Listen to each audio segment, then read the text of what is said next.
Let me give the content warnings um, for sex assault and murder, etc. But this is not a new story. Chances are you've actually heard about this story coming out of Baltimore City this week, where 26-year-old Pavla LaPage was murdered in her Baltimore apartment. And then there was a manhunt for, I'm going to say alleged because I have to CYA, but her alleged killer, even though I'll get to that in just a bit. The story made national headlines because Pavla, a young girl, 26 years old, CEO of Eco Maps, was listed as Forbes 30 under 30. She was on that list. And, so obviously, um, her race and gender and class factored heavily here into the way that this story was covered and contrasted against her alleged killer, a violent black man. This was something that the American media couldn't wait to get its hands into. But I hope they get into it a little bit more than just the surface things. So, Will, if we could please kick me up. Yeah, yeah. Thank you, my good man, my guy. So what has happened in recent days is just been not shocking, but levels of madness that only the 21st century could bring its version of. So Pavla's alleged killer, 32-year-old Jason Billingsley, was apprehended after being on the lam for not Pavla's murder per se. Initially, Jason Billingsley was under surveillance or attempted to be under surveillance from the Baltimore City Police from an incident that happened just days prior to Pavla's murder, involving Billingsley allegedly making entry into a Edmondson Avenue apartment, which is in West Baltimore, under the guise of maintenance. This is what the charging documents say. It says that Billingsley claimed to be maintenance, entered the apartment where he handcuffed a male occupant and then apparently raped a female occupant and attempted to set them both on fire. Okay. Um, Days before murdering Pavla, just days. And there are some very shocking aspects about the way the Baltimore City Police absolutely fumbled this and made this yet their latest example of how police are demonstrably horrible at public safety.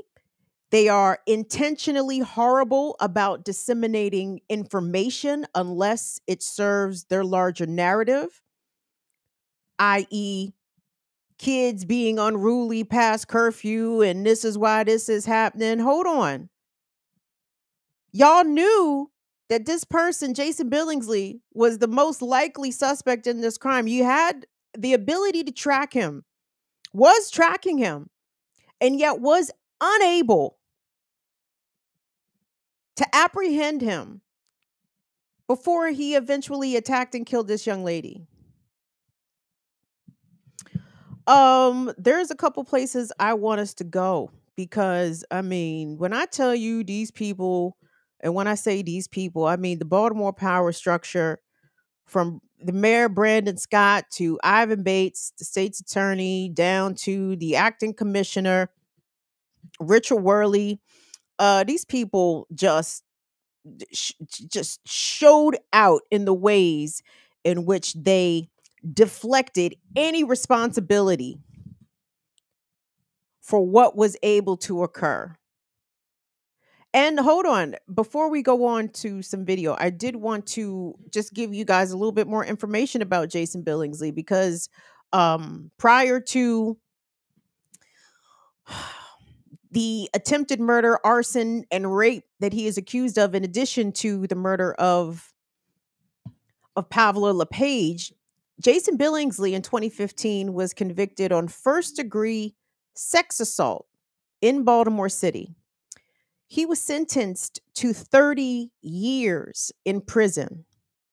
At sentencing, the judge suspended all but 14 years of his sentence, and he was also given 5 years probation. Jason Billingsley was released after serving 7 years in jail. He was released October 2022. So he's been out of jail a year.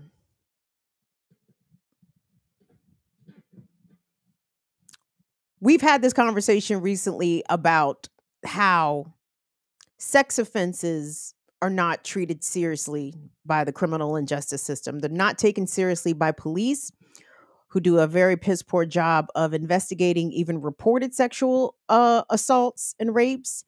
First of all, it is a grossly unreported crime because victims, understandably, survivors, understandably, do not want to deal with the criminal and justice system because it's a bunch of fucking bullshit and they know that. Or they feel as though they won't be believed, or they've been threatened into silence, or any number of reasons, right? But police generally do a very bad job of closing these cases. And for someone like Jason Billingsley to have been sentenced, to have legitimately earned his 30-year sentence, and hold on, let me tell you guys specifically what he was accused of doing in 2015, because I don't see how, judges and perhaps to some extent even prosecutors, but in this case, in his 2015 conviction, it definitely seems as though this was judicial discretion in terms of suspending 16 of his 30-year sentence. It said, this is who is reporting this. I think this is the Sun. Yes. Okay. It says Billingsley pleaded guilty in 2015 in Baltimore Circuit Court to first-degree sex offense and was sentenced to 30 years in prison with all but 14 years suspended plus 5 years probation. It says that he threatened to shoot a woman, he strangled her, he forced her to perform a sex act, and then stole $53 from her wallet. So that was his first conviction. He was also placed on the sex offender registry. So he gets released October 2022 because prosecutors were able to wait, hold on, let me not get ahead of myself, because I do want us to check out the press conference from the acting commissioner of Baltimore Police. And I just want you to hear the way in which the police don't accept accountability. They admit that they were just almost got him. We missed him by this much is going to be the tone struck by the Baltimore police commissioner. We missed him by this much, and it's not our fault because it was the press conference. If he didn't know that he was wanted, if we didn't alert the public that this man was wanted, we weren't going to be able to use all of our technology to catch him, that we were already unable to produce results in the form of his capture. So anyway, let's go to the tape, Will, brother, if we could. And my bad, Will, can you just run those two clips back to back, if you don't mind?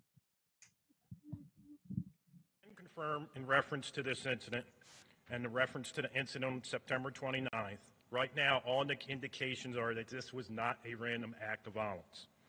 We have information to believe that the victims from Edmondson Avenue were targeted by the suspect, that the suspect knew the victims, and he went into that location for a criminal reason.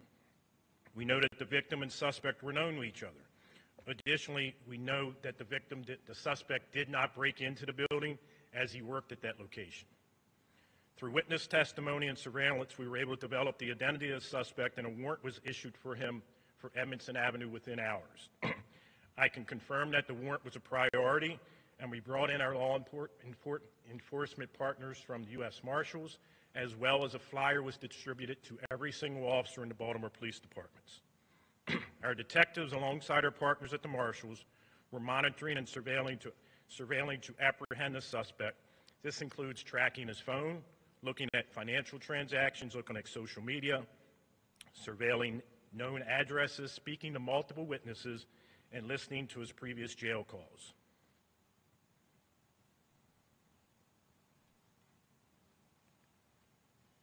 Additionally, there were several instances in which we were able to track a close proximity of his location. However, he was still able to elude. As a matter of fact, we had the press conference the other day about Ms. LaPere's death. We were delayed that press conference because we were within about 88 meters of capturing the suspect, but he was able to elude our capture. We knew early on that the risk was, when we went public, that the suspect would go underground, which is exactly what he did. As soon as the news conference happened the other day, he basically left the location where he was at. We did a search warrant at one location. He had just left because he saw the news conference. In reference to the homicide of Ms. LaPere, we are still processing all evidence to determine exactly what occurred. We do know that there was no forced entry in the apartment building, as this was a secured building.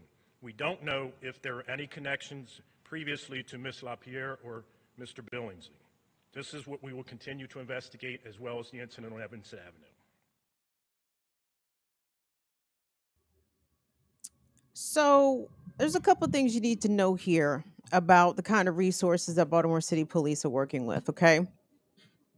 First of all, they have the City Watch camera program across the city. I think it's over 600 surveillance cameras, closed circuit TV cameras, in which they surveil the residents of Baltimore, okay? Um, in 2022, Baltimore City Council, I believe, approved nearly $1 million contract, $920,000, to upgrade what I believe it's called their Stingray. It's a cell phone tracking technology. It's some shit they can fly in the fucking air and snatch cell phones and intercept cell phones, right? Baltimore City Police are the most funded public agency in the city by far. we, as much as we talk about the disinvested state that Baltimore City public schools are in, and even Baltimore City infrastructure, the transportations, public transportation, so, like, all the rest of Baltimore is disinvested except for the fucking cops, right? And earlier this year, Baltimore police have already continued on a national stage to demonstrate why they are not deserving of not only the public funds, but none of the public trust. With the mass shooting, we talked about that here on the show, in which I believe 30 people were shot, a couple people were killed. This after residents of Brooklyn Park made several repeated attempts to call 911 to try to let the Baltimore City Police know that the situation was getting a little rowdy. And the police looked over there. They said, "Nope, we ain't going over there." And they said, "We ain't going over there," and they didn't go over there. And they have been getting righteously dragged for that, but they need to also be getting righteously dragged for this, because they did. They were singularly equipped to try to catch this man. Only them. They only the Baltimore City Police could have caught him. And they eventually, not they, but they caught him was down in PG County, actually, at the train station in Bowie, Maryland. But one of the things that really breaks my heart about this whole situation, you know, I absolutely feel bad for all the victims involved. Certainly the one that's gotten the most attention, because of who she is, what position she occupied socially. And I think that's the only reason you would have heard of a Jason Billingsley. Because truthfully, there are offenders like this that are allowed to repeat and do unspeakable things to people in the community, to traumatize people in the community, and it does not make national news. You know what I mean?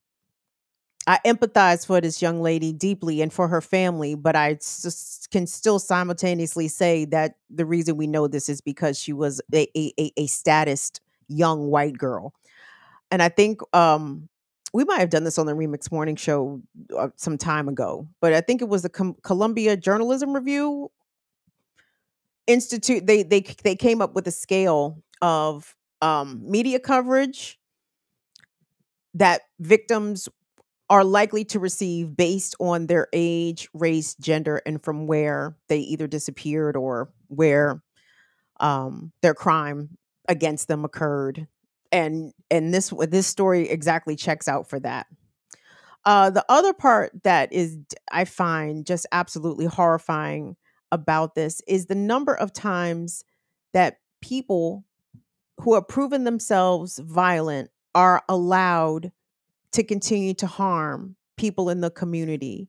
And it's never until it crescendos at a point of, let's say, murder or multiple violent attacks against the people, then all of a sudden it's, oh, be on the lookout for. Let's talk about why anybody had to be on the lookout for Jason Billingsley. And I want to give some credit to Fox 45's Mackenzie Frost. There has been several attempts in the Maryland State Legislature to prevent, or pardon me, that allows people who have been convicted of so-called violent crimes to accumulate good behavior credits to be released.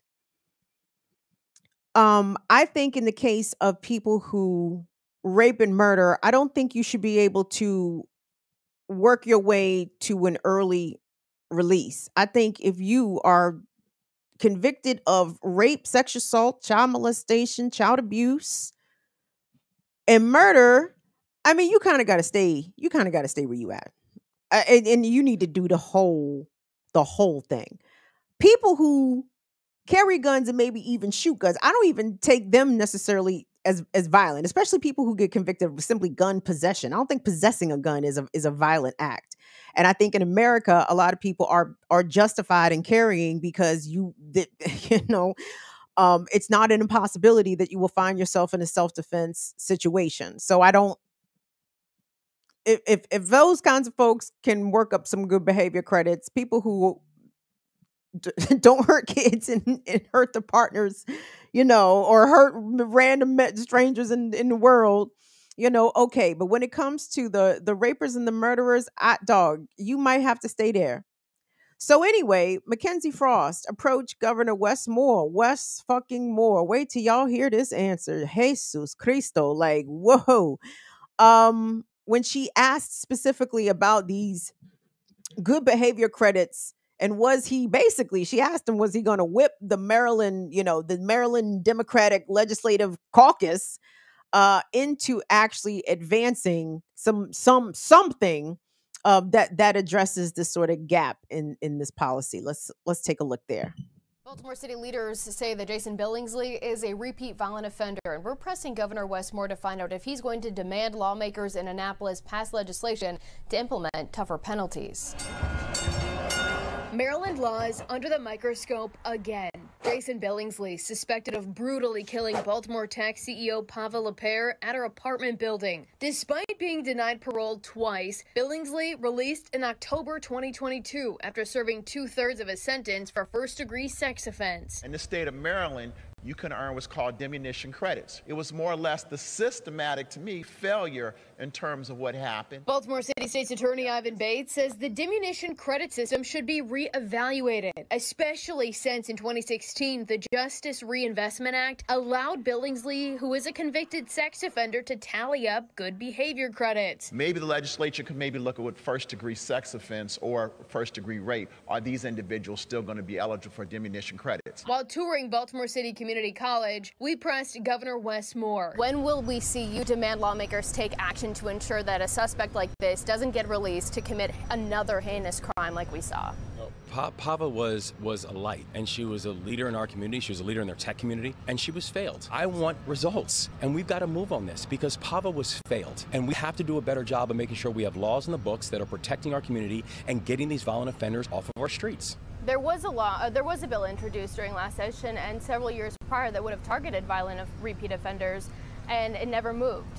Will that change during next session? I want to make sure that in the next session, and our administration will be working closely with the administration to make sure that we have bills that will make it to my desk that can be pushed, moved, and that I can sign that can make sure we're getting repeat violent offenders off of our streets. Are you demanding the Democrats do that?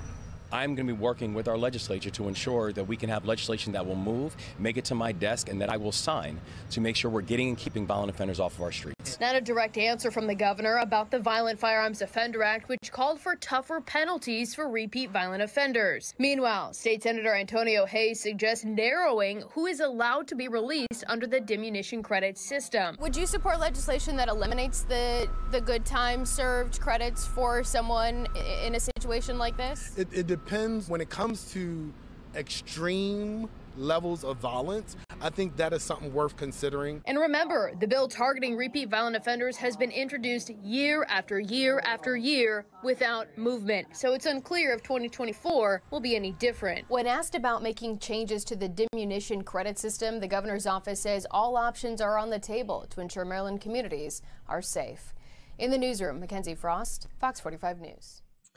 So now that that's like my second time listening to that package, let me pull back a little bit of the credit, a little bit of the platitudes I was laying upon Mackenzie Frost there. I just like it when people get in politicians' face. I'm a root for that every day.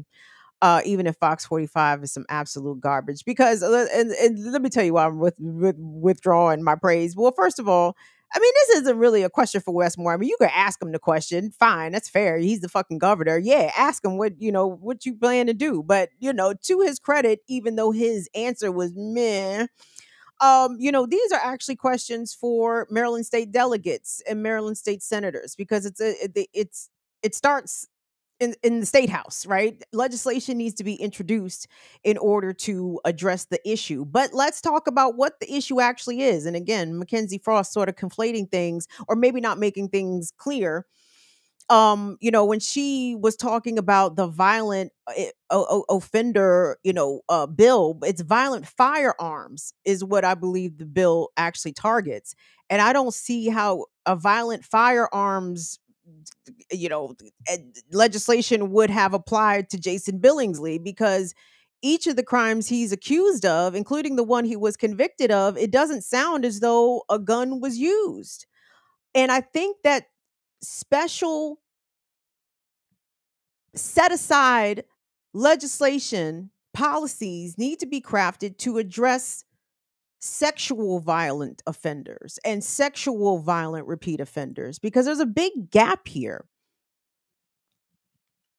And the focus usually is on gun and gun offensive, but y'all, people get killed and harmed in this country every day without the use of a gun.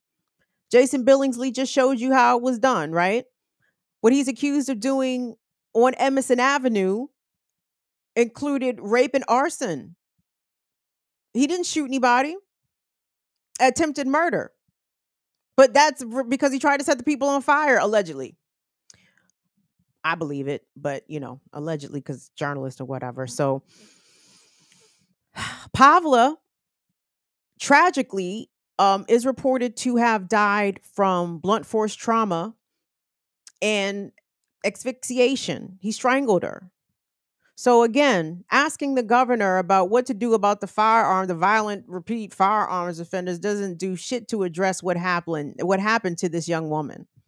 So very disingenuous reporting there from Mackenzie Frost. But I like get in Westmore face, but get your shit better. Put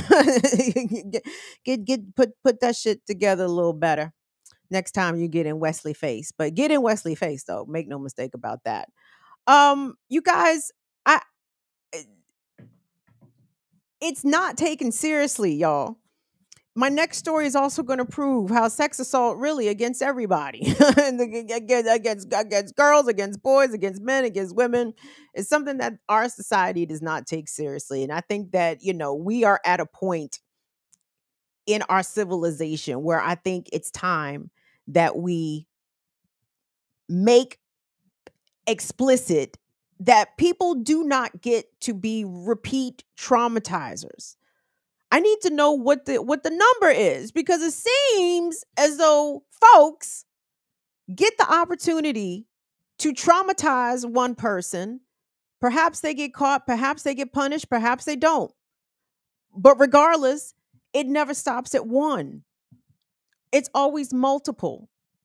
And I know that, sexual predatory behavior is something that can be identified via, psychological examination. And I am not of the belief that repeat sex offenders can be rehabilitated. But I don't think that rehabilitation is the solution. Not to say I think that jail is the solution, because really I think the solution is disappearing these motherfuckers, to be perfectly honest with you. I mean, I just don't believe that you get to ruin multiple people's lives. I don't think that you should get repeat opportunities to get to do that. Like, something must be done with you. Because learn, quote, learn, learn. You can't learn a motherfucker who likes to inflict harm. He like that shit. So what should be done with him? I tell you, suspending half of his fucking 30-year prison sentence is absolutely not what should be done with him. Letting him out of jail because he pushed that broom around for 7 years and getting him out after only serving 7 years, absolutely not the answer. I would like to implore the Maryland State Legislature, please, introduce some very specific policy when it comes to the sentencing guidelines for judges. Like, there needs to be some sort, like, that 30 should have been mandatory. Mandatory. Doing the 30 at the minimum. And see what he talking like after 30 years. Is he talking better? Is he acting better? Because if he gets out, he's going to do it again. And people can argue, well, we're talking about a relatively small part of the population, people who are sexual predators. That is true. But they harm exponentially more than their existence, right? One sexual offender, one rapist, one abuser can abuse 5, 10, 50.